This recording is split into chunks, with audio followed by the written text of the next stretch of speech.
What's up, y'all? This your girl Lola with Lola's Chronicles, and I'm here today interviewing with Author Mac Krazie. What's going on with you? What's going on? Just honored to be a part of this today. Man, thank you so much for taking out the time to even come on the show. I really appreciate that. Yeah, anytime. You know, my platform, your platform today. It's all about you. I want you to be comfortable, chill, and let's take a journey through your story. Tell us a little bit about yourself. Well, I'm 43.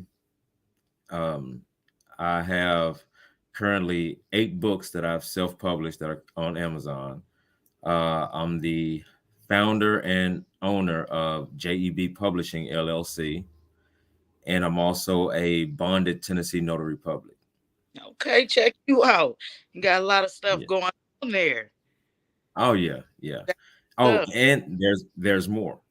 Okay, there's more. Go ahead. I'm waiting to find a school locally to transfer my credits to. And once I do that, then I'm 2 courses shy from obtaining my associates in paralegal studies. Okay, congratulations on that. Thank Check. you. Oh, that's what's up. I love to hear it. I love to hear it. So tell me, what made you start writing?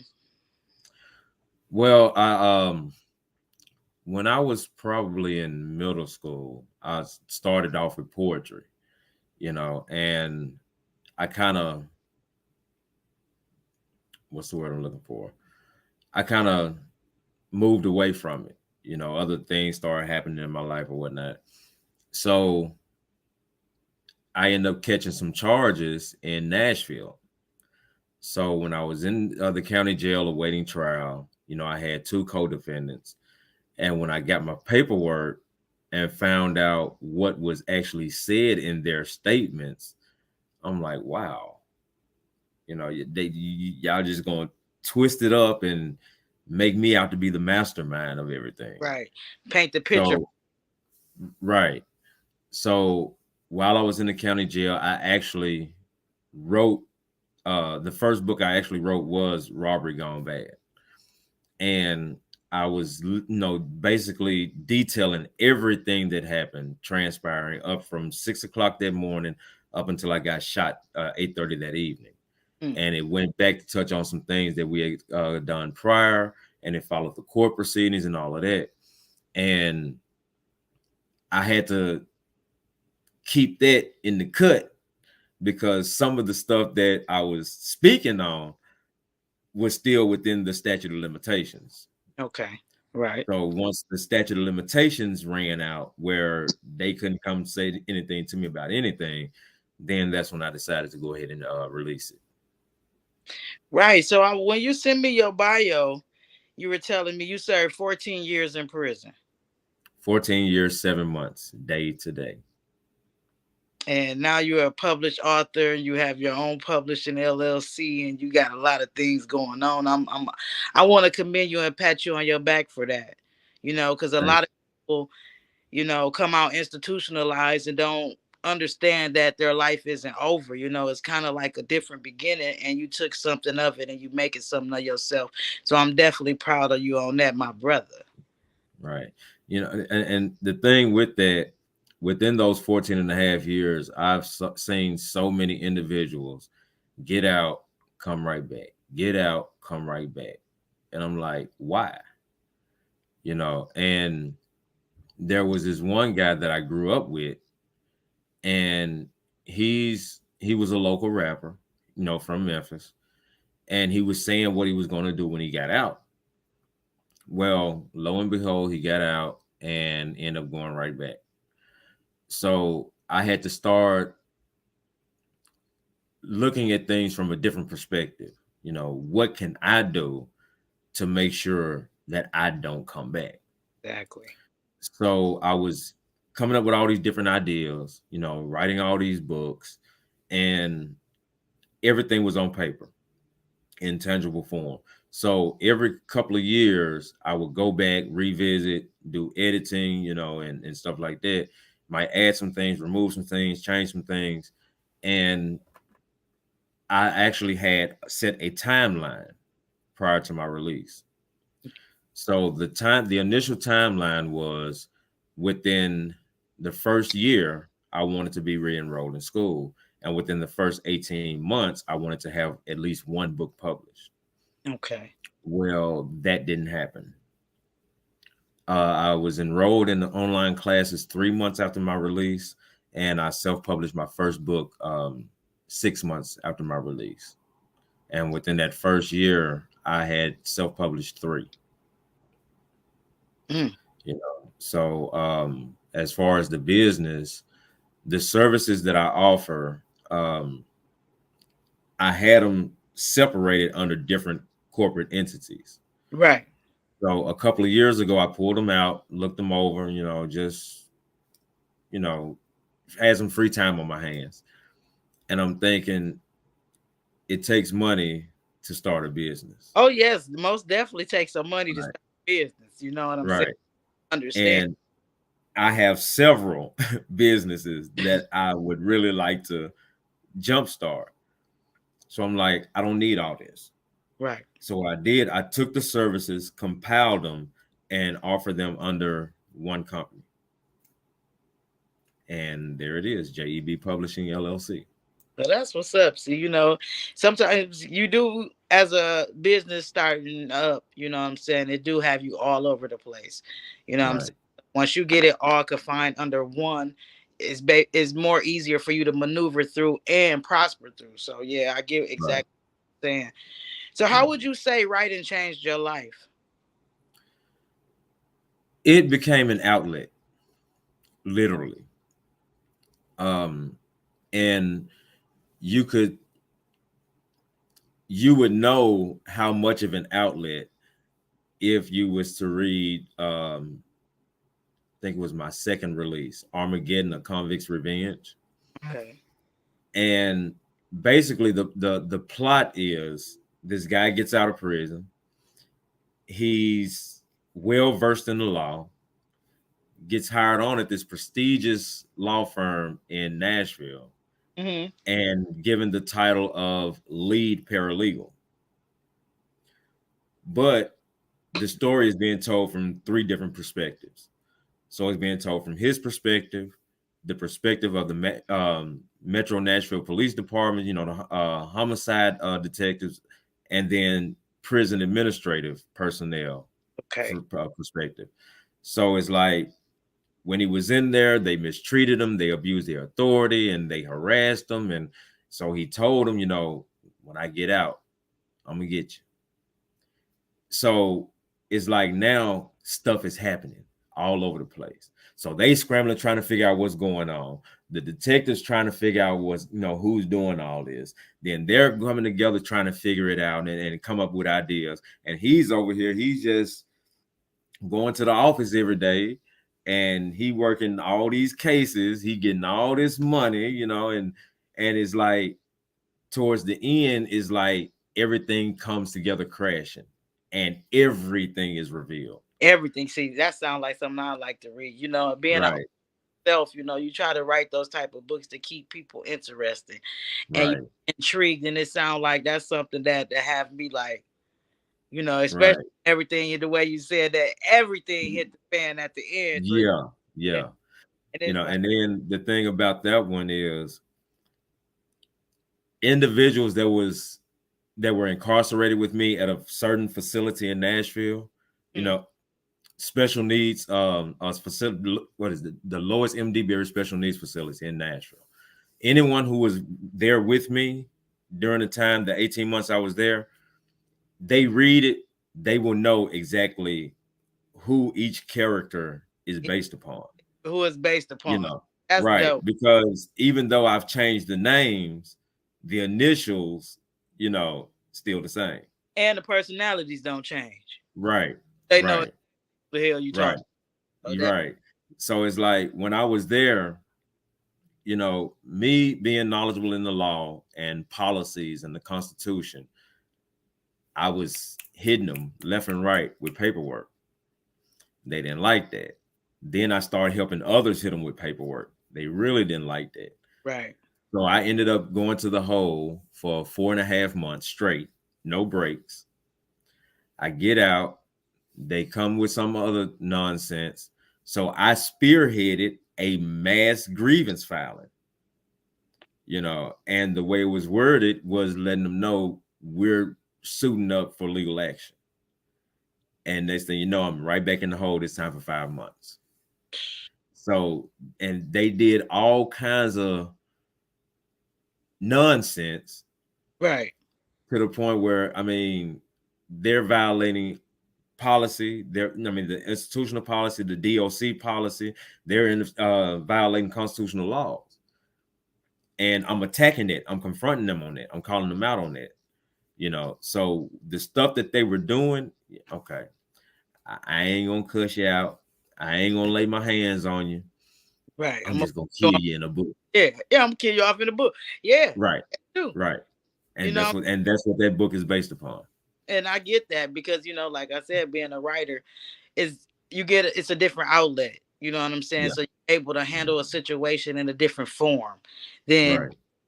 actually putting yourself in a position that can worsen the circumstances. You can kill them off, you can write them off, you can torture, you can do whatever you Yeah, want to this person right, book that have wronged you and feel a lot better than right, actually harm to this person. So yeah, I definitely get that. And then she's spending all that many months in the hole, you know, right. and that I couldn't imagine even being in them type of situations right there. Even Yeah. things that could put me there, but it's Mhm. just the fact like I couldn't imagine and hearing the stories, and hearing about it, Yeah, and you're the second guy I had on my show that's done double digits. You know what I'm yeah, saying? Years in prison, and you guys are coming out, and you're able to use that mind frame, and y'all develop this technique, this writing, this path, and becoming authors and self-publish and doing the things that y'all are doing is amazing to me. You know what I'm right, saying? That is so dope. And it also gives others a chance, to see that I can be reformed. You know what I'm saying? I can do right. what they think I can't do. So that I tip my hat to you on that as well. Um, Becoming an author, self-published, what are some challenges you faced? Well, in the beginning, it was trying to learn the ropes of self-publishing. I had one or two individuals that offered their services, but then there was strings attached or things like that. So I'm like, okay, let me just hold off. But I before I continue, I have to give a big shout out to she's an author out of Michigan.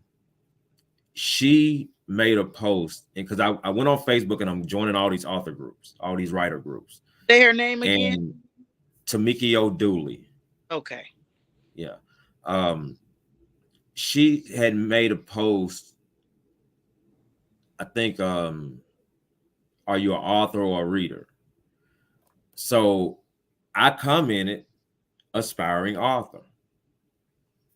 So she asked me, you haven't published anything? No, I haven't. I've written quite a bit, but I haven't published anything. And she was like, how serious are you about wanting to become published? And I'm like, very. She inboxed me, and she had a huge part in me self-publishing my first 3 books. That's dope.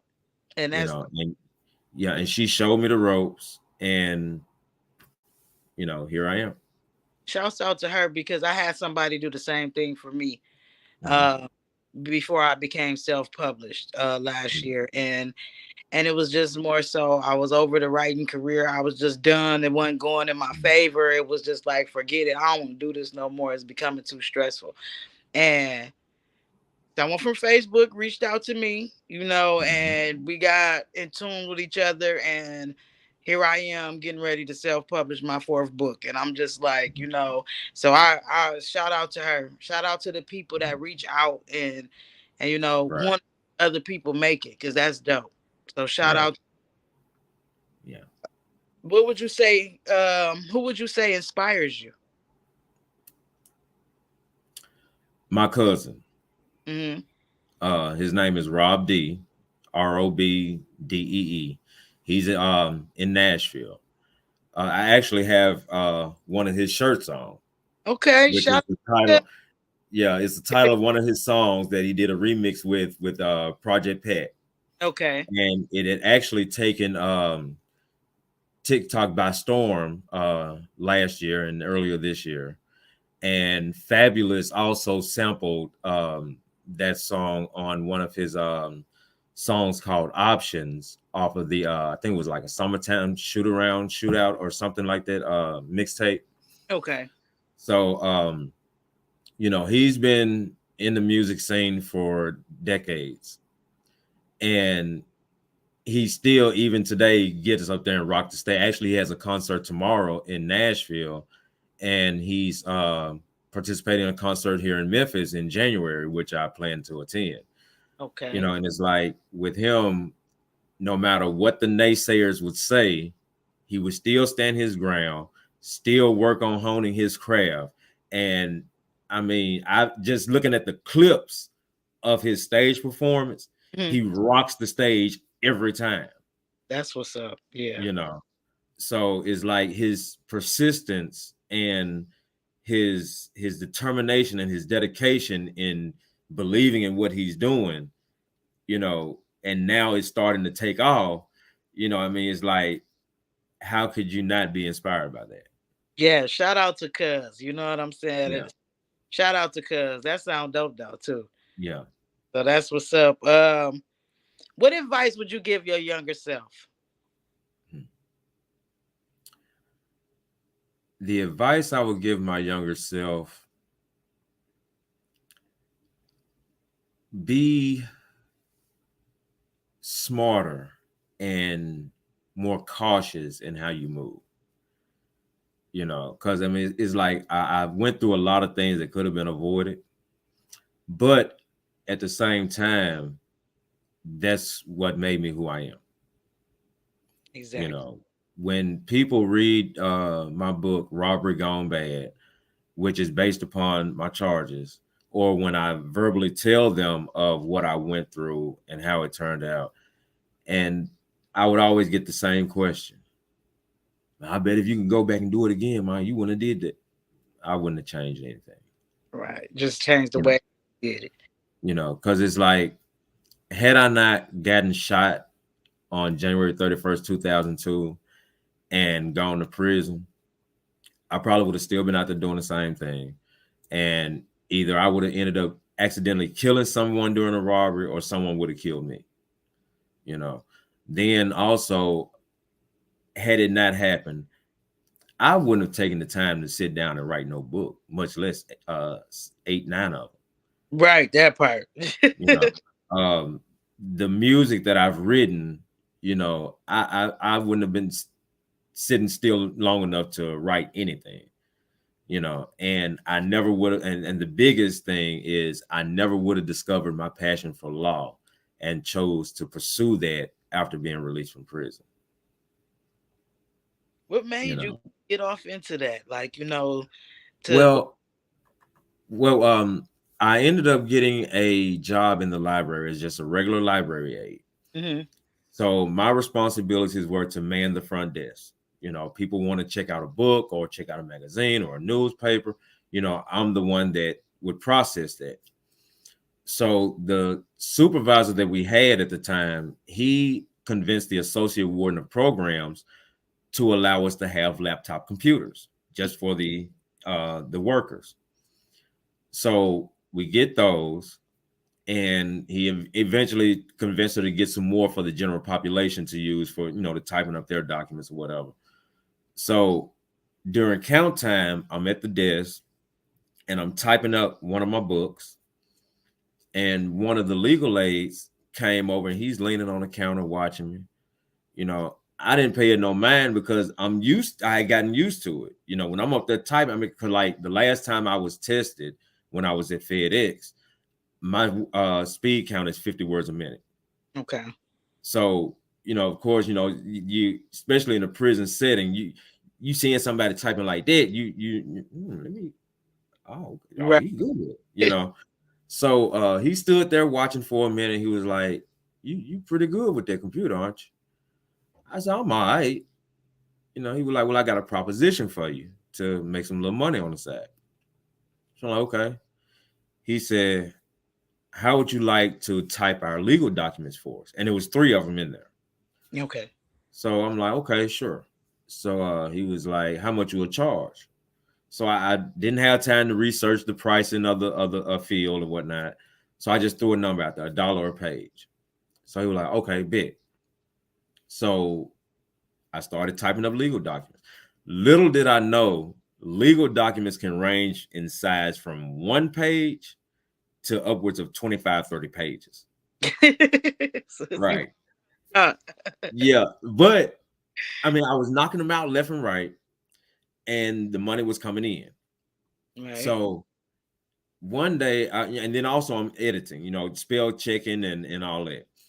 So one day I'm typing up a document. I'm like, it was actually, I think it was a brief, and I'm got to thinking, how do they know what cases to cite, what statutes to cite, what constitutional amendments to cite, and how do they know how to word the responses and the arguments and all of that? So I asked him one day, and he was like, "Well, if you want, I can show you."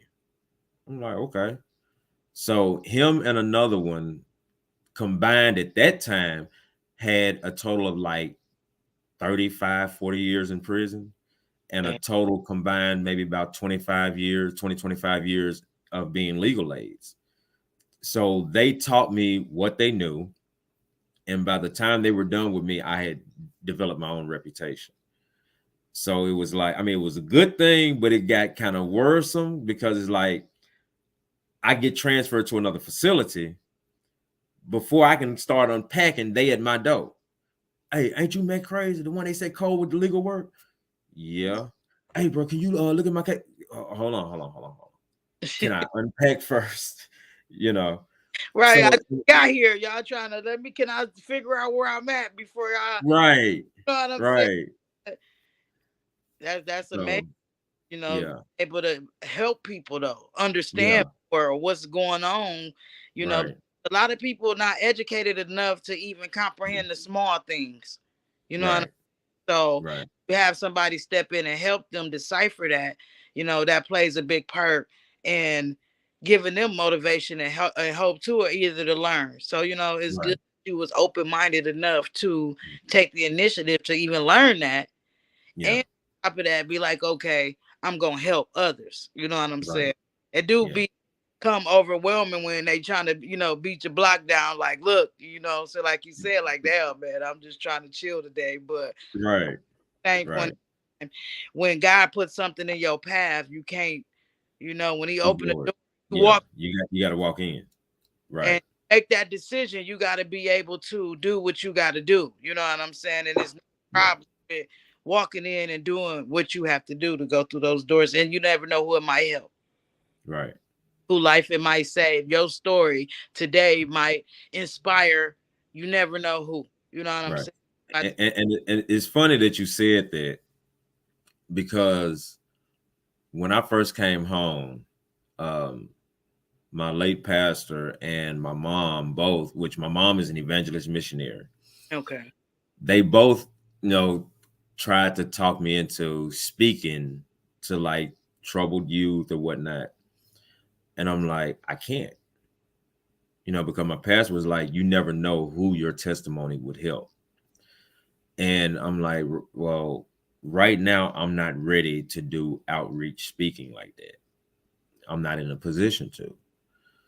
So a little while later, after multiple attempts to convince me, my mom asked me why I wasn't ready. So I explained it to her. Back in the day when I was in and out of juvenile and getting in trouble at school, they would have guys come talk to us.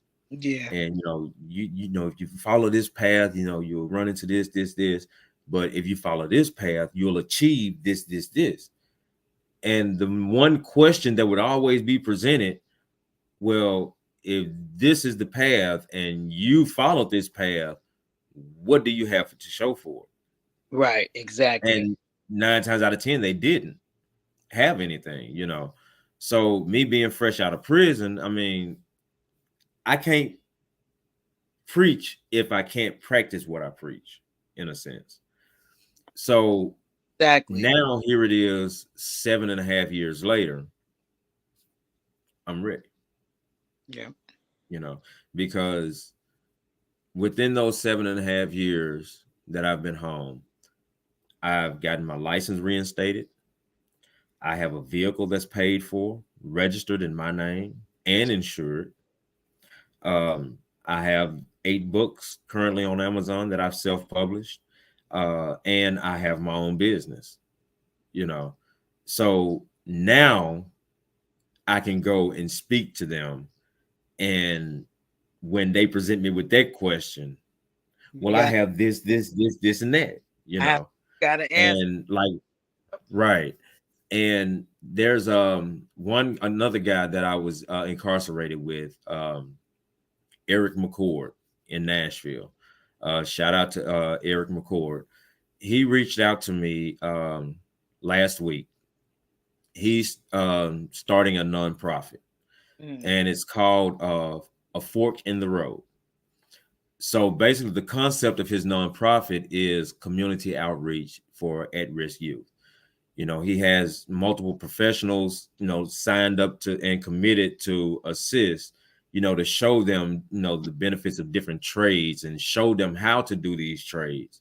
He wants to provide computer and internet access to them, and basically give them a safe place to go to where they can just be kids, and at the same time have individuals like us who have done all this time to speak with them and let them know, okay, look, we've been there. this ain't what you Every want. right, Well, we've dealt with the consequences of doing the things that you're doing. You know, and just run it down to them on the experiences on the inside, and then tell them what can happen when they follow the righteous path. By showing what we've accomplished. that's you know what? I'm definitely gonna have to get with you to join one of my segments. That I'm gonna put it together with some Mhm, guys and women too. Because mhm. got women go to prison too.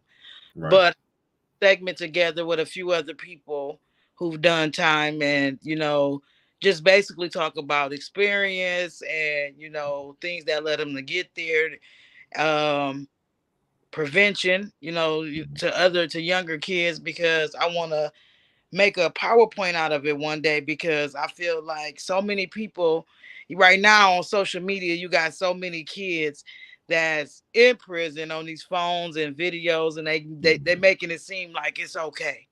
This Right. is cool. This is where we at. We have this and we have that, and Mhm. it's like, this ain't where you want to be. You know what I'm saying? Right. Not that, Because and they're then not showing the dark side of it. right. So Yeah. I want to touch bases to show them that people who have been to prison and get out and change their life Hmm. and get out and do what necessarily needs to be done for them not to go back there, and Right. even talk to those who've been back a few times. So I'm putting Hmm. that together. I would love to have you on there, and come kick it with us, and it's basically just we just chilling and talking. It's not Right. no, oh, you got a script, and no, we Mhm. chilling, kicking it, talking, and I got questions, and y'all Right. be able to tell your story or things you've seen and encountered, because there's a lot of people that's been to prison young and done did 10 over 10 years in prison. You know what I'm Right. saying? Yeah. Would love to have you on that type on my segment. Yeah. I would love to participate. Definitely will. So what's a goal that you want to see flourish for you next year? Next year, hmm, that's a good question. And I say that is because right now I'm at a transitioning stage in my life, and I have a lot going on that I'm juggling, and it can get stressful at times, but when it feels like it's becoming overwhelming, Yeah. I just reflect back, you Yeah. know, to where I've come from, and that motivates me to keep going, Keep because going. yeah, because I'll be the first to admit it hasn't been easy. I've had them demons in my ear, Man, look, you got to take care of this right here, man, and you don't already put money to the side for this, and you got to do that. Come on, man, this money ain't coming in quick enough. Come on, you know what you can do. Right. But then I take a step back and I think back, you know, and on moments when that doesn't work, I just go and stand in front of the mirror, take my shirt off and stand in front of the mirror, because I have so many scars and wounds from that night, getting shot 4 times, Mm-hmm. and it's like when I look at it and see the scarring, it's like, okay, yeah, I can do that, Right. but the outcome could be worse than what I went through the last time. Exactly. And You know, having a conscious mind, right, right. No, and I mean,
man, I don't know what happened.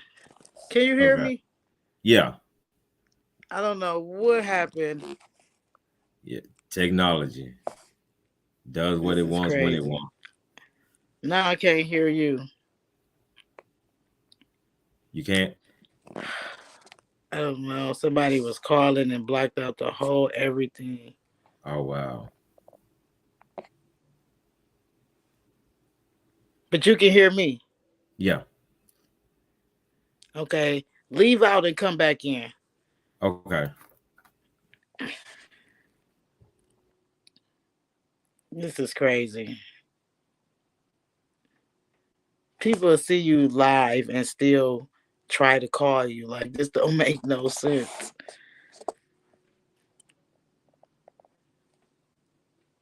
You're getting it together.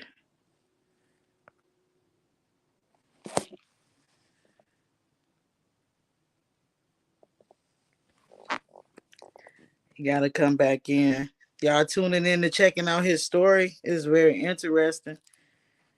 And it's amazing and it's motivational for me because for a person to do 14 years in prison and get out and accomplish the things that he's accomplishing, being a self-published author of 8 books that's available now on Amazon. He have his own JEB Publishing LLC.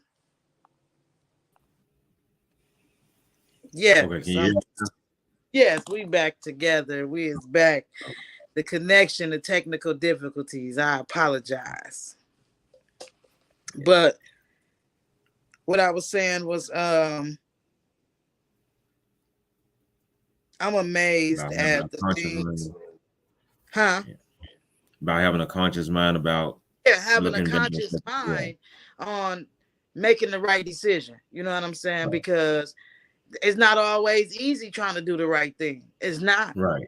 It's Right. not always easy trying to do the right thing, and I fight my demons every day too. You know what I'm saying? Mhm. Because you got a voice over here, you got a voice over here, and it's Right. like you don't know, because they both sound interesting at the end of Right. the day. You know what I'm saying? Yeah. So when you have a conscious mind to think clearly and to make the right decision, you can look back and be like, you know what, you're right.